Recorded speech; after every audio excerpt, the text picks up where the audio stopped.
سلام، وقت بخیر. میخوایم با هم تکنیک ایجاد افکت ستاره های کهکشانی رو یاد بگیریم. در این تکنیک انتخاب تصویر مناسب خیلی مهمه، چون شما قرار افکت رو ایجاد بکنید که باید عکس شما قابلیت اجرا رو داشته باشه. خب بعد از اینکه تصویرتون رو انتخاب کردید، وارد سندتون میکنید و میریم توی قسمت تکست. من تکست رو انتخاب میکنم. فونتی که من برای این کار انتخاب کردم فونت سور هستش که شما میتونید سرچش بکنید، از گوگل دانلود بکنید و وارد سیستمتون بکنید. نوشته خودتون رو تایپ میکنید.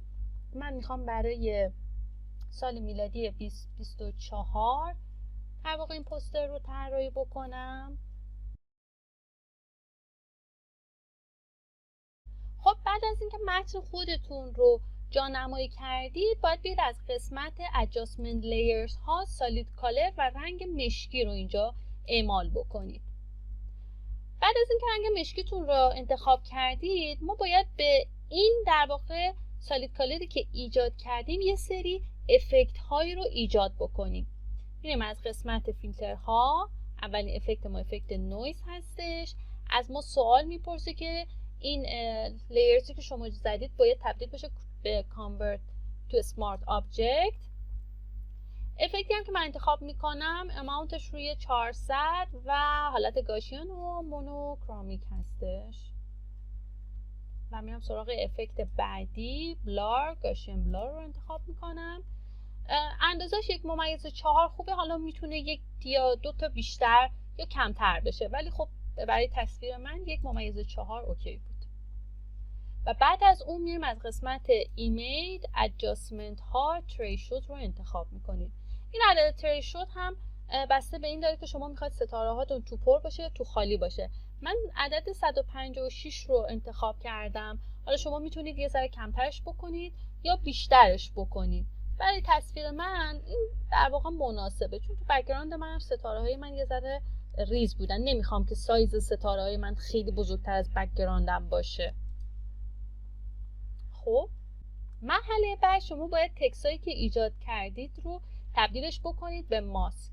یعنی میاید روی قسمت تکس ها کلید کنترل رو نگه میدارید، علامت سلکشن میاد، کلیک میکنید و اطراف نوشته شما کلیک میشه. لایه شما انتخاب نمیشه. برای اینکه نوشته بعدی رو بهش اد بکنم، بعد از اینکه کنترل رو نگه داشتم، این با شیفت رو هم نگه میدارم. علامت پلاس به معنای اد شدن اضافه میشه و یک کلیک دیگه میکنم.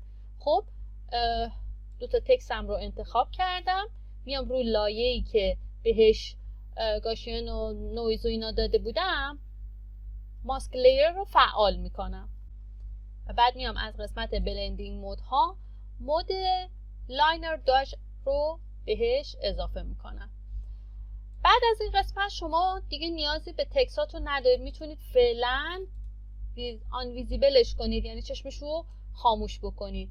این قسمت رو میبینید، اون تریشودی که میزنید در واقع اینجا خودش رو نشون میده، میزان پراکندگی این ستاره هایی که قرار ایجاد بشه. شما میتونید تریشودتون رو پایین تر بیارید که میزانش بیشتر باشه، توام‌تر باشه، یعنی فشردگیش بیشتر باشه. میتونید تریشود رو بالاتر ببرید و ستاره های شما پراکنده بشه. حالا برای این تصویر من این عدد رو مناسب تر دونستم. خب مرحله بعدی اینه که شما باید از این لایه که ساختید یه دونه کپی بگیرید که با کلید ترکیبی کنترل جی شما میتونید کپی بگیرید. کپی که گرفتید رو باید تبدیلش بکنید به یک لایه adjustment convert to smart object رو انتخاب میکنید. بعد از این مرحله شما باید این لایه‌تون رو به صورت دقیق سلکت بکنید.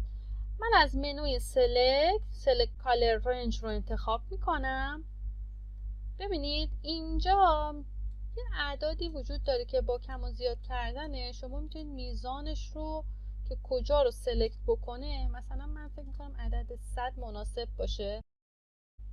بعد از اینکه سلکت کردید از قسمت لیر ماسک یه ماسک دیگه به این بخشتون اضافه میکنید.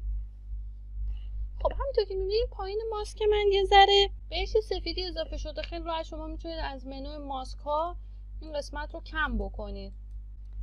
بعد از این مرحله شما نیاز دارید که یه دراپ شادو ایجاد بکنید، یعنی یک افکت سایه برای اینکه ستارهاتون طبیعی‌تر به نظر برسه. خب میبینید که اینجا یه افکتی رو ایجاد کرده.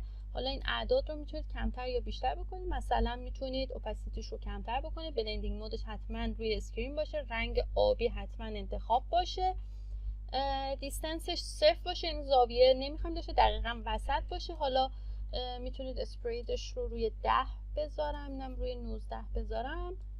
ببینید حالا اینا دیگه بستگی به خودتون داره که چقدر میخواین کارتون به چه شکل باشه. روی 19 یا 20 اوکیه.